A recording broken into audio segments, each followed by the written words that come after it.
You find your passion by exploring. I think about having an attitude of always learning, whether it's reading, talking with people, trying different things that you think you may like. I think it's important to keep putting yourself in new situations and challenging yourself, and through that, you'll connect to your passion. I started by figuring out things that I really loved, and I came from a big family. I love hanging out with people, talking with people, and really finding ways to make their lives better. So from there, I found a company that fit that same passion, and so it's kind of been a development from that point. I find my passion through breadth of experience. So something that I've been trying to do over the past couple of years is to say yes to opportunities. I found my passion really through trial and error, and again, having an open mind. You have to be good at trying new things also to find your passion, and be okay with pivoting and saying, hey, maybe this is not the right thing for me at the right time. Interests change over time and passions change over time, and just being flexible is a good way to think about it. Finding a passion at work is so important. You want a job that you feel like you would do this no matter what. The fact that they pay you for it is great. That's a wonderful way to make a living, but hopefully it's something you just find so interesting that you could do it on a Saturday night and it wouldn't be the worst thing. You actually get a lot of enjoyment out of it.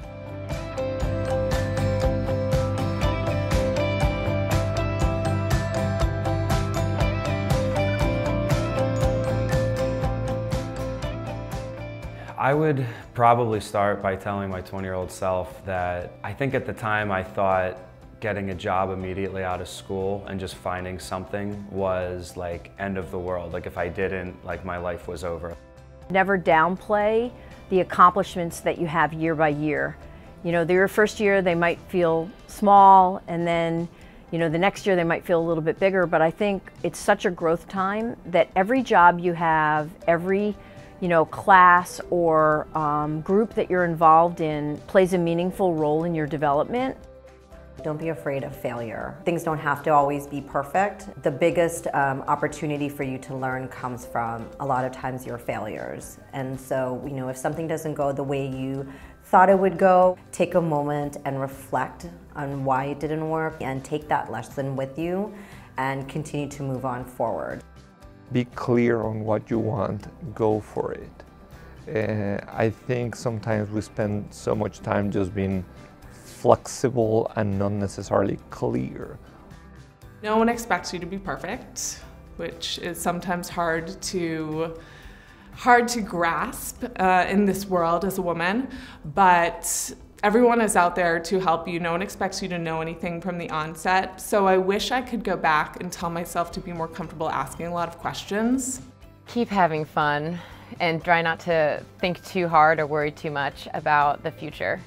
I know when I was 20 that I wasn't sure what was next and what the next 5 years was going to look like, or 10 years, or 15, 20, or what job I wanted still, or who I wanted to be when I grew up. But just to really enjoy the moment. Worry a little bit less. I'm a big worrier. I'm always concerned that am I doing the right thing? Is this going the right way? I think it's, as everybody would say later on in their careers, it's really hard to predict the shape of your own job. So I think to just try to surround yourself with the smartest people you know, the ones you really respect, and from there kind of be open to your career taking lots of different shapes, lots of different twists. Have fun and know that the decisions you make today can influence the rest of your life, but also can be a stepping stone towards something greater. There are a lot of things out there outside of school. It's great to be very focused on school, make sure you have a high GPA, but really make sure that you're also focusing on being your whole self and being who you are before you even came to undergrad. So whether that means being involved in sports or getting involved in clubs or staying close to your family, really make sure that you take time to do those things, because as you get older and you grow up, time seems to go by a lot faster.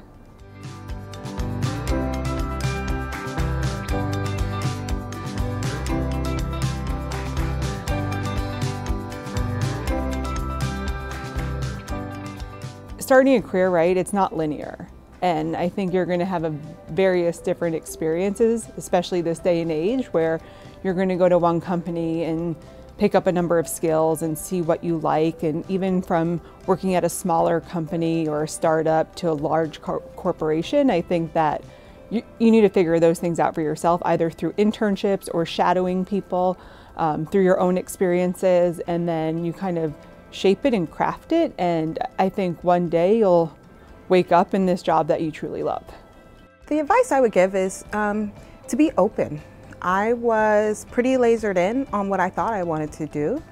And then I started with an internship here at P&G and I'm really amazed at how much fun I had at work, what I was learning, the challenges that I didn't typically associate with business. I thought the challenge for me would be medicine, and I found by making myself available to be more open-minded to other options, I learned a lot, and that's what I used my internships for.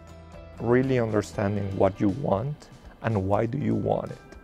And then the other part that I will do is, if you're going to start your career working with someone, understand what that someone is.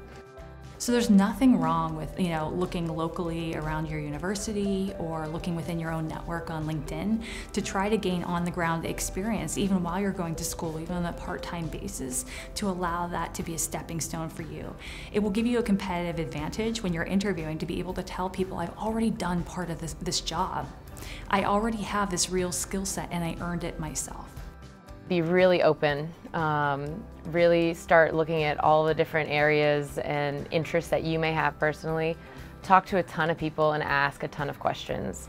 So you never know what doors might open or what new places or opportunities, one, may come your way, or two, might pique your interest. My advice is be unafraid, take chances, ask lots of questions, and throw your hat in the ring. I really started about what I was passionate about. I found out pretty quickly that I didn't like science, and so, but I did like meeting with people. So I really started with what my passions were and then went from there.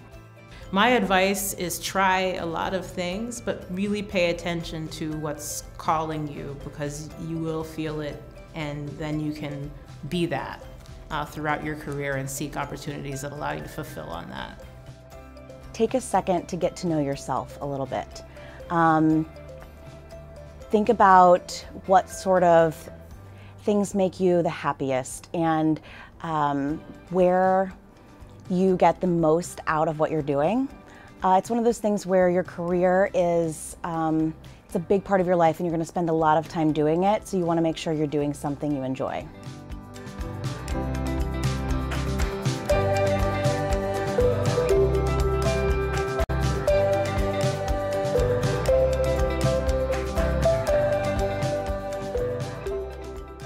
My recommendation is to connect with everybody that you know that knows you, so family, friends, and then start searching those companies and see who in their networks, let's say, are they connected to people that work for that company directly, or is there, let's say, a second degree of connection?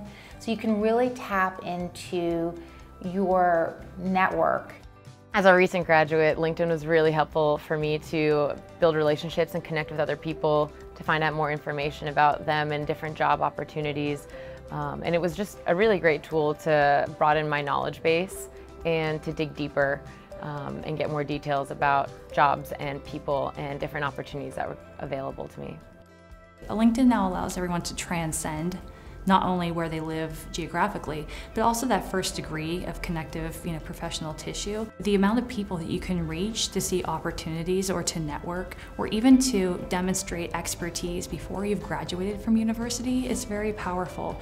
When I was an undergrad, LinkedIn wasn't a thing, so I didn't use it then.